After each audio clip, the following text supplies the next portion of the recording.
Easy dub, as the kids say. You try your best to break free from the strange creature entangling you.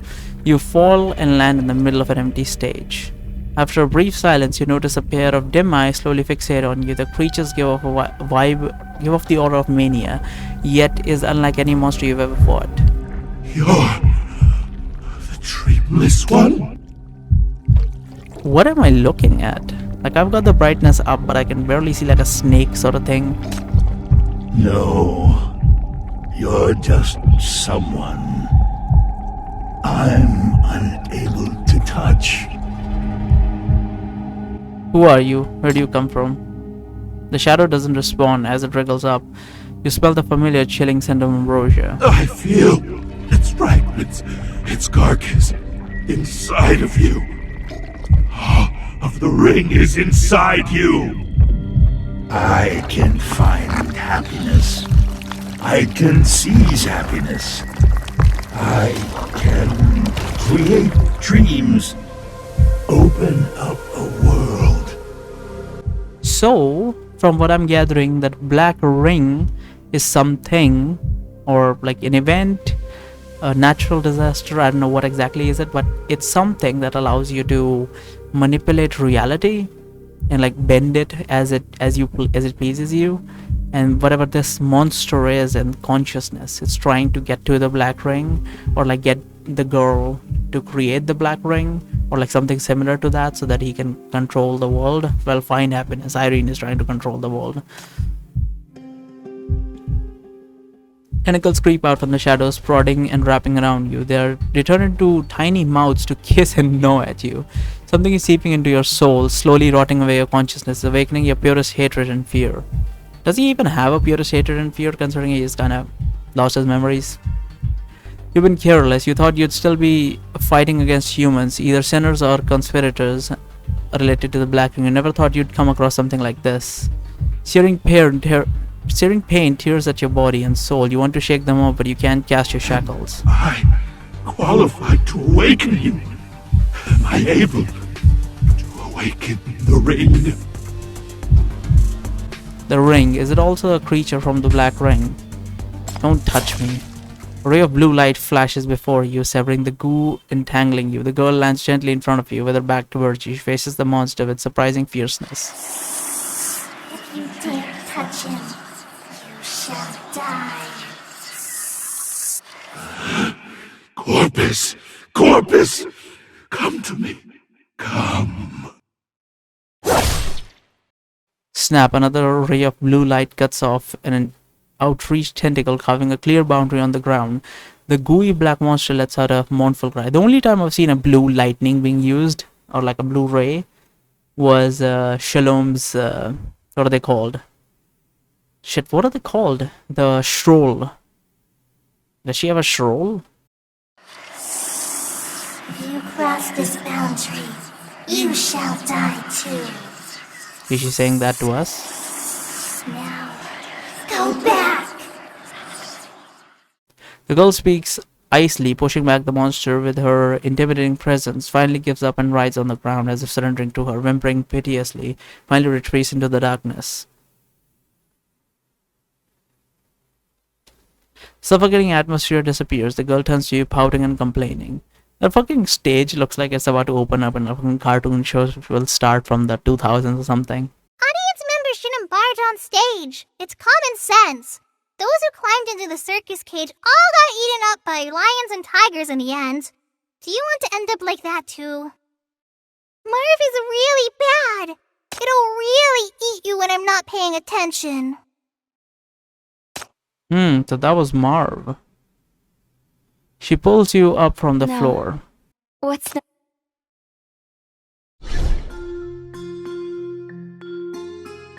And usually in most fiction, soul tearing is like horrible pain. So I don't know how much can he bear with it. Beast Taming 9th 112. Sub introduces her pet to Chief eagerly. It's a snake named Marv. Don't run around! If something bad happens, I can't save you. I was speaking serpent tongue just now. I used to have a little snake about this long. It was my good friend. Well, language doesn't really matter. It's just a little beast taming trick from a circus performer. Marv doesn't understand human language. You can't reason with it either. I can only use serpent tongue to awaken its instinctive fear. Don't try to go too close to it when I'm not paying attention. You can't handle it. Marv is not like me. It'll really eat you up. He says this with a casual wave of a hand, as if your struggle with the monster was just an illusionary dream. But your breathing has not returned to normal. Your body is cold, your vision is blurred, and your mind is a jumble. You still haven't shaken off the horrible feeling of being haunted by that thing. That was Marv, the powerful mania mutant who possesses the same mind control power as Catalyst Sinners. Until the FSE rating system, his threat level is at least A+ or above. If we had the shackles, we would be able to deal with it, otherwise we're fucked. Now trapped in the confined space, tamed by a sinner, why did Serpent stop Marv from killing you? Was it out of kindness of her heart or for deterrence, or did she just want to toy with you, her prey? Is Marv a monster you're raising? It filtered people's consciousness, devouring only happiness, while the negative feelings left behind turned into spiritual contamination after the victims were drained of happiness. They became corruptors. That's the truth of the cases back then. Did you make it do this? Or are you behind the Marv case as well as the Sleepwalkers case now? What are you talking about? Why would I let it devour others' happiness? I want to give everyone happiness. I've trained Marv well. As if to reassure you, Serpent reaches out to pat your head, but you dodge her touch. The girl is too powerful enough to crush you like an ant. Why do you keep it? It devours others' happiness, yet you keep it in your realm of dreams. Don't you find that contradictory? The Serpent chuckles, pulls back her hand. With a flick of her wrist, a crystal bottle appears in her hand. It's the same one you saw in Mess's dream. She squeezes it with a bit of force. The monster in the shadow wails, while radiant liquid fills up the empty bottle. This is the bottle of dreams, which is also Marv's heart. Marv loves to devour the joy in people's hearts, so its own heart can make ambrosia and induce others' happiness. Marv keeps eating and eating non-stop. It also wants to find some corpus to make a black ring appear. And it wants me to trap me in a dream and drain my joy to turn me into a walking dead. But too bad it's so weak. Not only did it fail to eat me, but also got a good whipping from me. It never dared to challenge me again. Now it's an obedient little servant of mine. So what she's saying is that this thing is a creature that can bring out ambrosia. So her power is not ambrosia then. Her power is probably like mind control of her own self.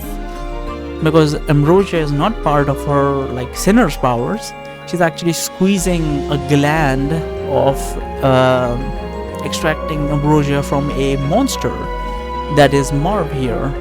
And there might be this type of monsters in a Black Ring event or incident or place or whatever Black Ring is actually. Might have to go through the main story a bit for that, which I have not.